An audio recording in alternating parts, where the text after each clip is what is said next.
All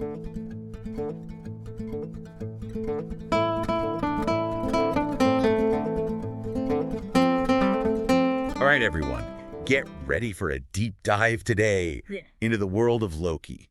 Oh, Loki. Yeah, you know him, right, from the Marvel movies. Sure. But we're going way beyond that, going straight to the source, Norse mythology. So get ready to discover a whole new side of Loki, one that's way more fascinating and complex than the pop culture version. I'm intrigued. It's going to make you question everything you thought you knew about, good and evil. Yeah, well, Loki's origins are mysterious right from the start. I mean, we're talking potentially half giant, maybe even a full giant. Whoa, a full giant. Yeah, who kind of snuck his way into godhood. Sneaky. So it's this kind of like duality, this push and pull between worlds that drives his whole story. Yeah, for sure. So, is this what leads him to ultimately betray the gods during Ragnarok? Right. Which, by the way, for anyone listening who maybe needs a refresher, Ragnarok is essentially the Norse apocalypse, like a cataclysmic battle between gods and giants that brings about the end of the world. The end of the world as they know it. High stakes. Yeah, exactly. Ragnarok, it's the grand finale, and Loki's role in it is it's pretty crucial. But to understand why he turns against the gods, I think we need to look at his character a little more deeply. Okay, yeah, I'm with you. Let's dig into that. Like, what are his motivations? What's driving him? Yeah, good point. So we know he has this complicated past, but he's also a master of disguise. Right. I mean, shape-shifting into animals, even turning into an old woman at one point. Talk about commitment. What's the deal with all that? It's not just a parlor trick, No. His shape-shifting combined with his trickery and cunning, well, it allows him to achieve his aims. And sometimes those aims are good, sometimes they're bad. Yeah, so it cuts both ways. Both ways, yeah. It's almost like he embodies chaos. He really does. Kind of a walking embodiment of chaos. Like, remember that time he helped the gods build the walls of Asgard? Oh, yes. A giant demanded the sun, the moon, and the goddess Freya as payment. As payment for building the wall? And, Loki came up with a, let's just say, an unconventional solution. Unconventional. Yeah, that's putting it mildly. That's Loki for you. That's our Loki. So he turned himself into a mare. A mare. Yeah. And, he seduced the giant stallion, which delayed the construction. Smart. Very smart. Clever. Definitely a bit out there. But hey, it worked. Yeah. So he can be helpful when he wants to be. When it suits him, yeah. And then, of course, there's the time he rescued Thor's hammer. Mjolnir from the giant Thrym. Again, trickery and disguise were his tools of the trade. He's like a one-man rescue squad. Except you never know whose side he's really on. You really don't. He keeps you guessing. He really does. It makes you think he isn't inherently evil, He's just driven by this complex mix of motives. Yeah, he's got layers. He does. He's got layers. Like, there's this desire for recognition and the need to prove himself. Prove his worth, yeah. And maybe even some deep-seated resentment towards the gods. The same gods he sometimes helps. Interesting. It's like he's always playing both sides. Which brings us to that famous feast. The feast. Yeah, where Loki, he felt snubbed, excluded. He wasn't invited. And he just unleashed this torrent of insults. He let him have it. It's like a cosmic roast session gone wrong. Yeah. And it really hints at a darker turn in his story. Oh, definitely a turning point. That feast, it reveals the cracks in his relationship with the gods. Oh, I see. All that resentment just boiling over. And it's that resentment combined with his love of chaos that leads to one of the most tragic events in Norse mythology, the death of Baldur. Okay, this is big. Baldur, Odin's beloved son, starts having dreams. Prophetic dreams, yeah. Prophetic dreams about his own death. It doesn't get much worse than that. His mother, Frigg, she's desperate to protect him. So she makes everything in existence swear an oath to never harm Baldur. Everything. Yeah, everything. Talk about a mother's love. That's intense. Intense is an understatement. But Loki, he finds a loophole. A loophole? Yeah. He finds this seemingly insignificant plant. Mistletoe. Frigg, in her rush to protect Baldur, overlooked it. And that tiny oversight leads to disaster. Loki tricks Hodur, Baldur's blind brother. Oh. He manipulates him into throwing a spear made of mistletoe at Baldur. And that's it. Baldur's dead. A heartbreaking story of betrayal and unintended consequences. It's rough. This act marks a shift for Loki. A shift. From mischievous trickster to something much darker. Yeah, I'd say so. The death of Baldur, it just destroys Loki's relationship with the gods. And, well, it leads to his downfall. It does, his downfall. And let's just say, when the gods decide on a punishment for him, they don't hold back. They really don't. We see the true price of his actions. Bound to rocks with the entrails of his own son, a venomous serpent dripping poison onto his face. Oh, wow. This isn't some clever prank.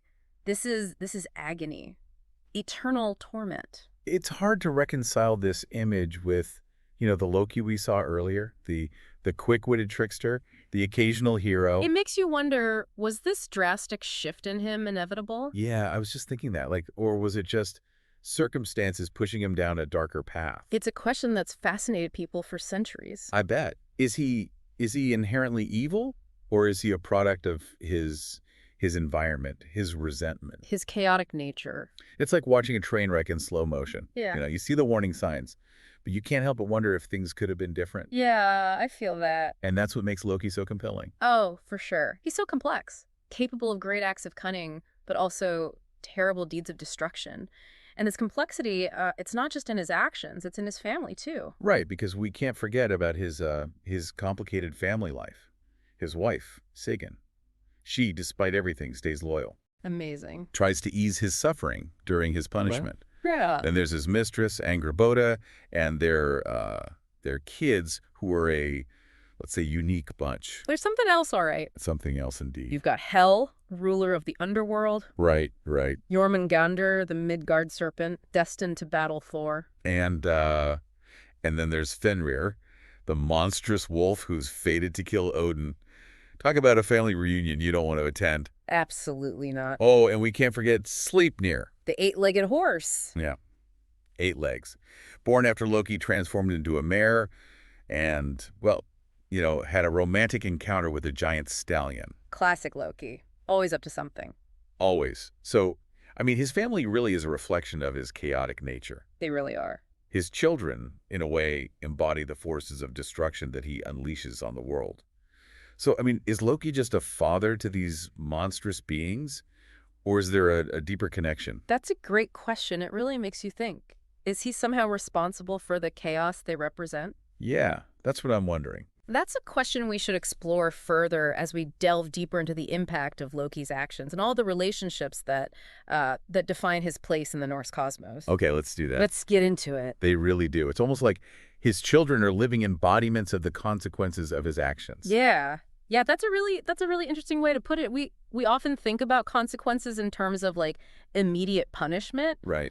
But with Loki, his family represents this much more this more enduring long-term consequence. So we've got Hel presiding over the underworld, a constant reminder of mortality, even for the gods. Right. Jormungandr, the Midgard serpent. Yeah. This untamed power of nature, always threatening to disrupt the order of the world. Uh-huh. And then there's Fenrir, the wolf, who's destined to kill Odin during Ragnarok. Yeah, it's like each child represents a different aspect of the chaos that Loki seems to bring wherever he goes. So like his trickery and manipulation, they have this ripple effect, A ripple effect, I like that. Extending beyond just his own actions and manifesting in these powerful, often destructive forces. Yeah. It makes you think about, the unintended consequences of our own choices, how they can have these lasting impacts we might not even foresee. And you have to wonder, did Loki ever intend to unleash such forces upon the world? That's a good. Or was he just caught up in his own schemes, unaware of the havoc he was creating? Right. It's a question that really gets to the heart of Loki's character, and it's one that scholars have debated for centuries. I can imagine. Was he a conscious agent of chaos, deliberately sowing discord and destruction, or was he more of a tragic figure? Oh, interesting. Just kind of swept along by forces he couldn't control. Like a cosmic prankster who went too far. perhaps. But either way, I mean, his impact on the Norse cosmos is undeniable. I mean, through his actions and through his offspring, he sets in motion events that ultimately lead to the destruction and rebirth of the world. Okay, so that brings us back to Ragnarok. We know Loki ultimately sides with the giants against the gods in this final battle. He captains the ship Naglfari, filled with the enemies of Asgard, sailing toward that ultimate showdown, the battlefield of Vigrid. Can you set the scene for us? What's the significance of this final confrontation? Well, Ragnarok, it's the culmination of all the conflicts and tensions that have been brewing throughout Norse mythology. It's a battle not just between gods and giants, But between order and chaos. exactly, yeah, creation and destruction. And Loki is he's right at the center of it all. He's right at the center. And his final act is this confrontation with Heimdall. Heimdall, the Watchman god, Right. his sworn enemy. And they face each other in a duel that results in their mutual demise. They both die. It's interesting how even in this final act, Loki is both destructive and in a way necessary. I mean, his actions contribute to the downfall of the old world, but they also pave the way for the emergence of a new world. Yeah, it was like he's this force of nature, bringing both devastation and renewal. That cyclical nature of destruction and rebirth, it's such a central theme in Norse mythology. And Loki, he embodies it perfectly. He's a catalyst for change, even if that change comes at a terrible cost. So we've talked about Loki's his actions, his motivations, his family, but what about his punishment? I mean, he's bound in agony for his crimes, but his wife Sigyn, she stays by his side, catching the venom that drips onto his face. It's a small act of compassion in the midst of such suffering. What does this tell us about Loki, and about the nature of loyalty and love in the face of darkness? It's a powerful image, isn't it? Yeah. Even in his darkest hour, Loki is not entirely abandoned. Sigyn's loyalty, it's a reminder that even those who commit terrible acts can still be loved, can still find solace in the midst of suffering. It also makes you think about the complexities of redemption. Can someone like Loki, who's caused so much pain and destruction, ever truly atone for their actions? Right. Is there a possibility of forgiveness, even after such a monumental betrayal? That's a question that each listener will have to grapple with on their own, I think. Yeah. Norse mythology, it doesn't offer easy answers. Yeah. It presents us with complex characters and challenging situations, forcing us to confront our own beliefs about morality and justice and the nature of good and evil. And maybe that's the point. Maybe it's not about finding simple answers. Right. Maybe it's about wrestling with these difficult questions, expanding our understanding of the human condition, and acknowledging the gray areas that exist in every story, in every life. It's about recognizing that even the tricksters, the so-called villains, have their own stories, their own motivations, their own capacity for love and loyalty. Yeah. And it's in exploring those complexities that we can gain a deeper understanding not only of mythology but of ourselves. It's like holding up a mirror to human nature, with all its flaws and contradictions. Precisely, yeah. And in that reflection, we might just find something unexpected. Yeah. Something that challenges our assumptions and makes us reconsider everything we thought we knew. So what does all this mean for us, the non-mythological beings trying to navigate the complexities of our own lives? What can we learn from Loki's story, from his triumphs and his failures, from his acts of both cunning and cruelty? Well, I think one of the most important takeaways is the recognition that even in the midst of chaos, even in the face of seemingly insurmountable challenges, there's always this glimmer of hope, a possibility for redemption, a chance for change. It's a reminder that no one is beyond redemption. Yeah. That even those who make terrible mistakes can find their way back from the darkness. And it's a reminder that even in the most dire of circumstances, there's always a chance for renewal, for rebirth, for a new beginning. Just like the world is destroyed and reborn in Ragnarok, so too can we find ways to transform ourselves, to learn from our mistakes, and to emerge stronger from the ashes of our past. It's a powerful message of resilience and hope, even in the face of overwhelming odds. It really is.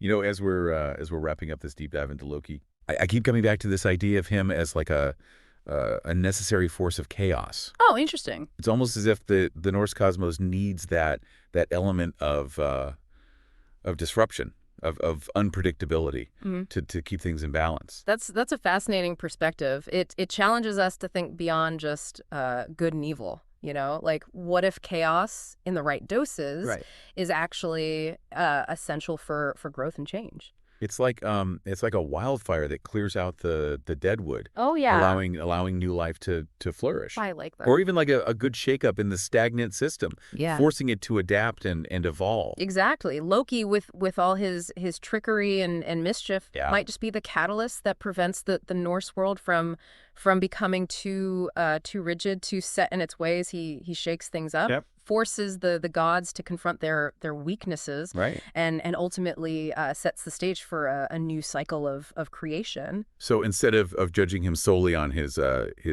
destructive actions, we should consider the possibility that he's playing a much larger, more complex role in the grand scheme of things. Precisely. It's a perspective shift that can be applied not just to mythology, but to our own lives as well. What we might initially perceive as negative or chaotic could actually be an opportunity for growth, for transformation, for something entirely new to emerge. That's like that saying, sometimes you have to break down to break through. Exactly. Loki's story encourages us to embrace the complexities, to look beyond just the surface, and to consider the possibility that even the most disruptive forces can have a positive impact in the long run. Okay, but this whole idea of necessary chaos, is this unique to Norse mythology, or do we see similar figures in other cultures? Oh, absolutely. The trickster archetype, it's incredibly prevalent. Okay. Across cultures. I mean,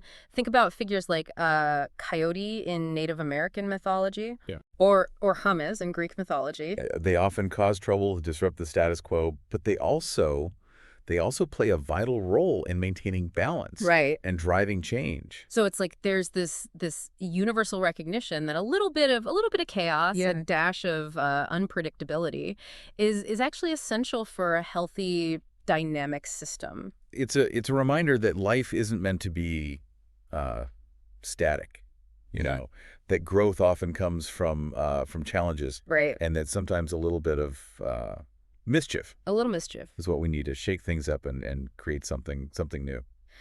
For me, that's one of the most compelling takeaways from our deep dive into Loki today. Yeah, I agree. He's not just a villain, a trickster, or a god. He's a force of nature, a catalyst for change, and a reminder that even in the midst of destruction, there's always the potential for renewal. Beautifully put. And for anyone listening who's been captivated by Loki's story, I encourage you to explore other figures from Norse mythology. Yes. You'll find this rich tapestry of gods and goddesses and giants and monsters, each with their own unique complexities and contributions to the cosmic drama. And don't stop there. Dive into other mythologies, other cultures, other stories. You'll find that these ancient tales, despite their fantastical elements, often reflect universal truths about the human experience, about our struggles, our triumphs, and our enduring search for meaning in a world that often feels chaotic and unpredictable. Well said. Remember, exploring mythology is an invitation to engage with the big questions, to challenge your assumptions, and to discover